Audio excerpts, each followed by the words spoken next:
हे छठी मैया, इसी तरह पूरी आस्था और विश्वास के साथ भक्त छठी माता को बुलाते हैं और पूरी श्रद्धा के साथ छठ का महापर्व मनाते हैं। नमस्कार, मैं हूं आपके साथ पयोधी शशि और आप मेरे साथ धर्म यात्रा पर हैं। आज धर्म यात्रा में आपको सूर्य उपासना के महापर्व छठ की महिमा बताने जा रहे हैं। सनातन धर्म में छठ पूजा को कल्याणकारी क्यों माना गया है, विज्ञान की दृष्टि से छठ पर्व क्यों महत्वपूर्ण है और छठ पर्व को मनाने से जुड़ी क्या है पौराणिक मान्यताएं और कथाएं, और साथ ही छठ पूजा के महालाभ क्या हैं, ये सब बताने जा रहे हैं। गौर से देखिए।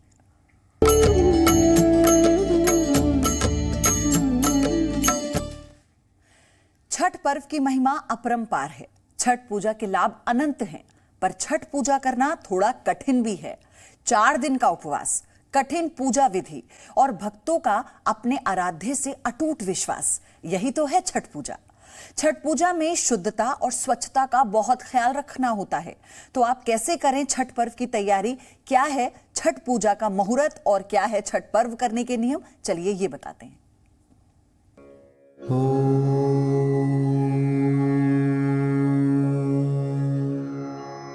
सूर्याय नमः।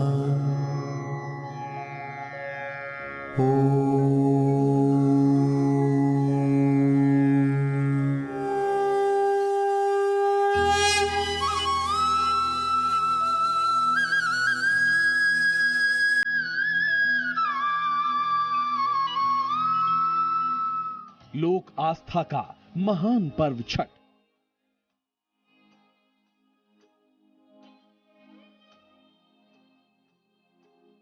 सूर्य की उपासना का महापर्व छठ।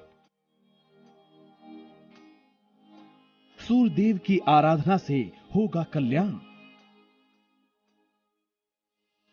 2 बेला के अर्घ से सुखी होगी आपकी संतान।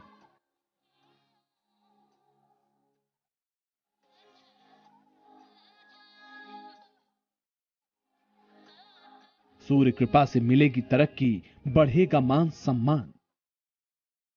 अखंड पुण्य प्राप्ति के महापर्व छठ की शुरुआत हो चुकी है। कार्तिक शुक्ल पक्ष की चतुर्थी यानी आज से ही छठ की शुरुआत होती है।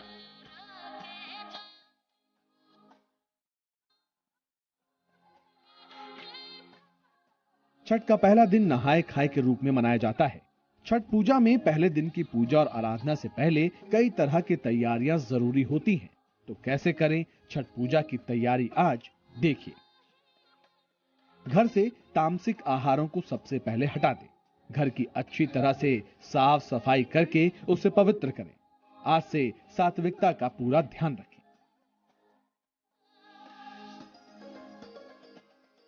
आज से शुरू होने जा रहे 4 दिन के पर्व छठ के पहले दिन को नहाए खाए के नाम से जाना जाता है।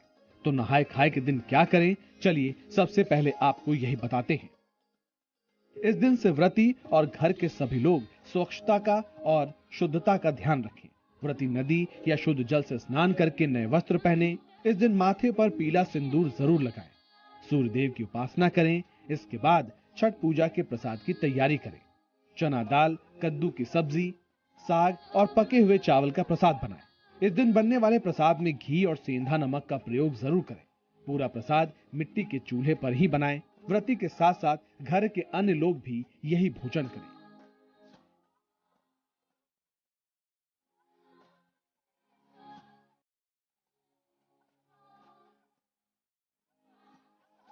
छठ व्रत का दूसरा दिन खरना के नाम से जाना जाता है। इस बार खरना की पूजा की तारीख 29 अक्टूबर है, यानी कल। खरना के दिन व्रती महिलाएं गुड़ की खीर का प्रसाद बनाती हैं। व्रती द्वारा प्रसाद ग्रहण करने के बाद ये प्रसाद वितरित किया जाता है और खरना के प्रसाद ग्रहण के साथ ही 36 घंटे का कठिन निर्जला व्रत शुरू हो जाता है।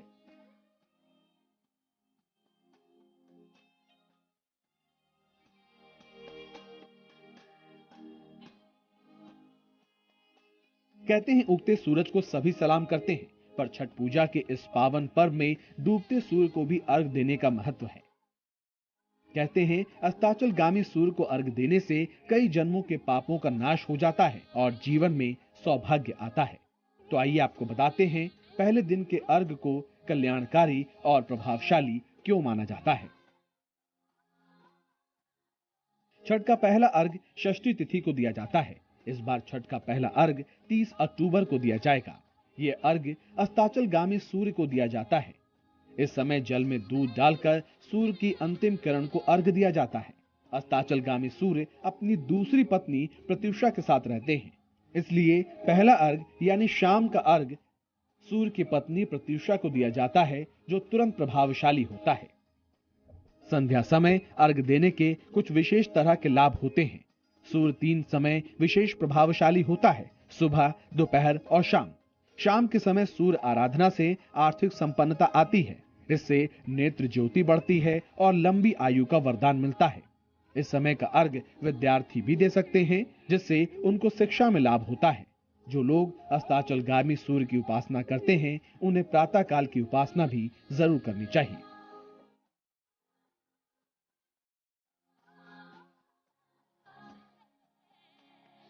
छठ मैया की आराधना को महत्ता सिर्फ पिछले कुछ सालों में नहीं दी गई है, बल्कि पौराणिक काल से ही छठ महापर्व की महिमा को पहचाना गया है। पौराणिक कथाओं के अनुसार राम सीता ने भी इस दिन सूर्य उपासना की थी और द्रौपदी के छठ व्रत रखने के शुभ फल स्वरूप पांडवों को फिर से उनका राजपाट मिला था। तभी तो छठ महापर्व की महिमा निराली है। मनोकामना पूर्ति का पर्व है छठ, महाकल्याणकारी है छठ। तो चलिए अब बताते हैं कि किन किन समस्याओं से जूझ रहे लोगों के लिए अस्ताचलगामी सूर्य को अर्घ देना जरूरी होता है। जो लोग बिना कारण मुकदमे में फंस गए हों, जिन लोगों का कोई काम सरकारी विभाग में अटक रहा हो, जिन लोगों की आंखों में रोशनी घट रही हो, जिन लोगों को पेट की लगातार समस्या रहती हो, जो विद्यार्थी बार बार परीक्षा में असफल हो रहे हो, ऐसी समस्याओं से जूझ रहे हर व्यक्ति को अस्ताचलगामी सूर्य यानी डूबते हुए सूर्य को अर्घ जरूर देना चाहिए, जिससे उन्हें लाभ मिलता है। छठ पूजा में नियम और संयम दोनों का ही विशेष महत्व है। छठ पूजा से जुड़ी सबसे जरूरी बात यह है कि इस 4 दिन की अवधि वाले पर्व में स्वच्छता और शुद्धता का विशेष ध्यान रखा जाता है। तो आखिर छठ पूजा से जुड़ी किन खास बातों का आपको रखना है ध्यान, और क्या है छठ पूजा के नियम, चलिए अब आपको बताते हैं। अर्घ देने के लिए जल में जरा सा दूध मिलाया जाता है। बहुत सारा दूध व्यर्थ ना करें। टोकरी में फल और ठेकुआ आदि सजाकर सूर्य देव की उपासना करें।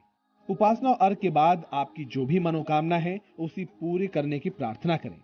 प्रयास करें कि सूर्य को जब अर्घ दे रहे हों, सूर्य का रंग लाल ही हो। इस समय अगर अर्घ ना दे सकें तो दर्शन करके प्रार्थना करने से भी लाभ हो सकता है। छठ पूजा सनातन धर्म का एक प्रमुख पर्व माना जाता है। छठ पूजा सूर्य देव की उपासना का पर्व है। छठ पूजा को लेकर नियम क्या है ये तो आपने जान लिया। अब सबसे महत्वपूर्ण चीज आपको बताते हैं कि छठ पूजा में सूर्य को अर्घ देने का विशेष मुहूर्त क्या है। इस बार डूबते हुए सूर्य को अर्घ 30 अक्टूबर की शाम 5:38 पर दिया जाएगा। आखिरी अर्घ 31 अक्टूबर को उगते हुए सूर्य को सुबह 6:32 पर दिया जाएगा। सूर्य आराधना का दिन, मन्नतें मांगने का दिन और भगवान की दी नेमतों का शुक्रिया अदा करने का दिन है छठ पूजा। सूर्य की उपासना और माता षष्ठी की भक्ति करने का ये इकलौता ऐसा पर्व है जिसमें न केवल उगते सूरज बल्कि डूबते सूरज की भी उपासना की जाती है। तो आप भी इस पर्व में कीजिए पूरी श्रद्धा और भक्ति से सूर्य की आराधना, ताकि मिले आपको और आपके पूरे परिवार को सूर्य कृपा और पूरी हो आप।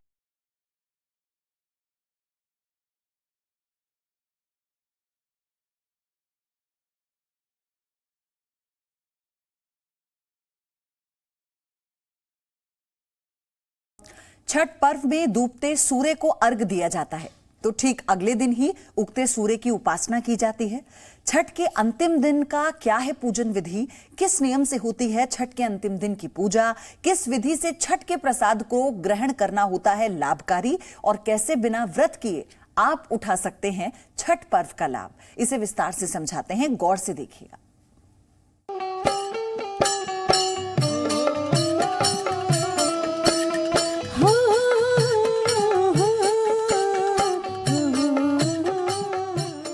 31 अक्टूबर की सुबह की पहली किरण को अर्घ देने और सूर्य पूजा के साथ ही संपन्न हो जाएगा सूर्य और छठी मैया की उपासना का 4 दिनों का महापर्व। चाहे तकलीफें तमाम हो, चाहे 4 दिन की थकान हो, पर जब साथ में सूर्य भगवान स्वयं हो तो व्रती का व्रत पूरा करना आसान हो ही जाता है। तभी तो श्रद्धा और भक्ति से ओतप्रोत व्रती 4 दिन की कड़ी साधना के बाद उगते सूर्य को जल देती हैं।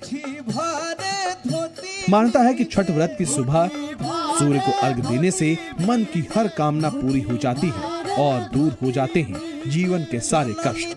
छठ के तीसरे दिन डूबते सूर्य को अर्घ देना जितना शुभकारी माना गया है, उतना ही महत्व है उगते सूर्य को अर्घ देने का भी। छठ पर्व में हर दिन का एक खास महत्व बताया गया है। चलिए अब आपको बताते हैं क्या है छठ के अंतिम दिन का महत्व। छठ के अंतिम दिन सूर्य को अरुण वेला में अर्घ दिया जाता है। ये अर्घ सूर्य की पत्नी उषा को दिया जाता है। इस अर्घ के साथ ही छठ पर्व का समापन हो जाता है। इस अर्घ के बाद महिलाएं कच्चा दूध, जल पीकर और प्रसाद खाकर व्रत खोलती हैं। छठ का केवल अंतिम अर्घ देने से भी पूरी होती है आपकी मनोकामना। छठ में पहले दिन से भी ज्यादा महत्व होता है छठ व्रत के समापन का। तो आइए जानते हैं कि इस खास दिन के खास नियम और सावधानियां क्या हैं, जिससे आपका ये व्रत और भी लाभकारी हो सकता है। छठ व्रत का समापन नींबू पानी पीकर ही करें। व्रत के समापन के तुरंत बाद अनाज और भारी भोजन न करें। अंतिम अर्घ के बाद सभी लोगों में प्रसाद जरूर बांटें। नदी के जल को गंदा न करें। साफ सफाई का विशेष ध्यान रखें। सूर्य प्रकृति की उपासना का पर्व छठ अपने आप में बेहद अद्भुत है। कहते हैं छठ का प्रसाद अपने आप में किसी अमृत से कम नहीं होता। व्रती के हाथों से प्रसाद भी ग्रहण करना बहुत शुभ माना गया है। माना जाता है कि अर्घ देते समय सूर्य का दर्शन और फिर छठ का प्रसाद ग्रहण करना जीवन की तमाम समस्याओं को दूर करता है। मात्र इस प्रसाद को भक्ति भाव से ग्रहण करने से निसंतान लोगों को संतान प्राप्ति का वरदान मिलता है और स्वास्थ्य की गंभीर समस्याओं से मुक्ति मिलती है। छठ पर्व से जुड़ी सबसे खास बात यह है कि इस पूजा का लाभ वो भी उठा सकते हैं जो इस व्रत को नहीं कर पाए हैं। अगर आप किसी घाट पर ना भी जा पाएं तो भी विशेष उपाय से आपको पूरे छठ का लाभ मिल सकता है। तो चलिए जानते हैं वो उपाय कौन सा है। छठ के अंतिम अर्घ के दिन यानी 31 अक्टूबर को सूर्य को अर्घ आप जरूर दें। इस दिन फल, दूध और मीठी वस्तुएं लोगों को खिलाएं या दान दें। संभव हो तो अर्घ के बाद भगवान सूर्य के मंत्रों का जाप करें। मंत्र जाप के बाद अपनी मनोकामना कहें। वैसे तो छठ को लेकर ये मान्यताएं हैं कि छठ व्रत को रखने से संतान और परिवार के कल्याण की कामना पूरी हो जाती है, पर सच तो ये है कि छठ व्रत को रखने या उसमें सम्मिलित होने मात्र से भी आपकी कई समस्याओं का समाधान हो जाता है। मान कीजिए सूर्य का ध्यान, अर्घ देकर खाएं प्रसाद, मिलेगा आपको संपन्नता का आशीर्वाद। हिंदू धर्म में मनाए जाने वाले सभी पर्व और त्योहारों के पीछे जहां पौराणिक महत्व है, छठ पूजा से जुड़ी क्या है पौराणिक कथाएं? कब मां सीता और राम ने की सूर्य की उपासना? कैसे छठ पर्व से मिला पांडवों को खोया हुआ राजपाट और सम्मान? चलिए बताते हैं।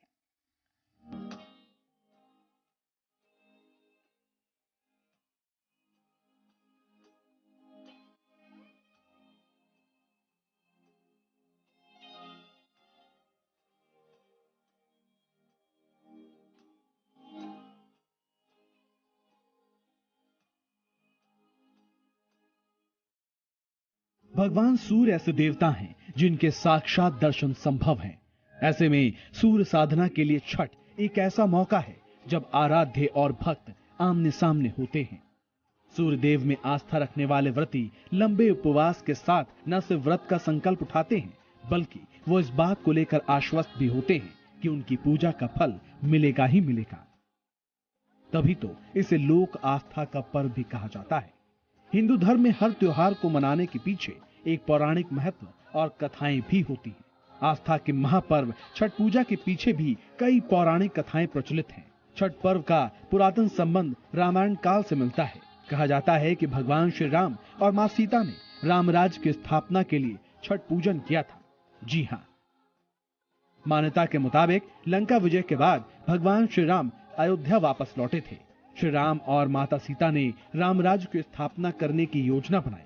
कार्तिक शुक्ल षष्ठी को श्री राम और मां सीता ने उपवास किया। इसी दिन उन्होंने सूर्यदेव की पूजा की। सप्तमी को सूर्योदय के वक्त फिर से अनुष्ठान कर सूर्यदेव से आशीर्वाद प्राप्त किया। यही परंपरा अब तक चली आ रही है। छठ पर्व की महिमा को बताती एक कथा महाभारत से भी मिलती है, जिसमें कहा जाता है कि पांडवों को छठ मैया की कृपा से राजपाट तक मिल गया था। इस कथा के मुताबिक जब पांडव अपना सारा राजपाट जुए में हार गए, तब द्रौपदी ने छठ व्रत रखा। उनकी मनोकामनाएं पूरी हुई और पांडवों को राजपाट वापस मिल गया। इस तरह की कई पुरातन कथाएं अलग अलग प्राचीन पुस्तकों में मिलती हैं। एक लोक परंपरा के अनुसार सूर्यदेव और छठी मैया का संबंध भाई बहन का है, इसलिए छठ के मौके पर सूर्य की आराधना फलदायी मानी गई है। छठ व्रत से जुड़ी कथाओं में यह भी कहा जाता है कि बहुत चमत्कारी है छठ का ये व्रत। इस व्रत को रखकर आप जीवन के तमाम कष्टों से मुक्ति पा सकते हैं। तो उठाइए इस महापर्व का महालाभ, ताकि जीवन हो खुशहाल और दूर हो आपके दुख संताप।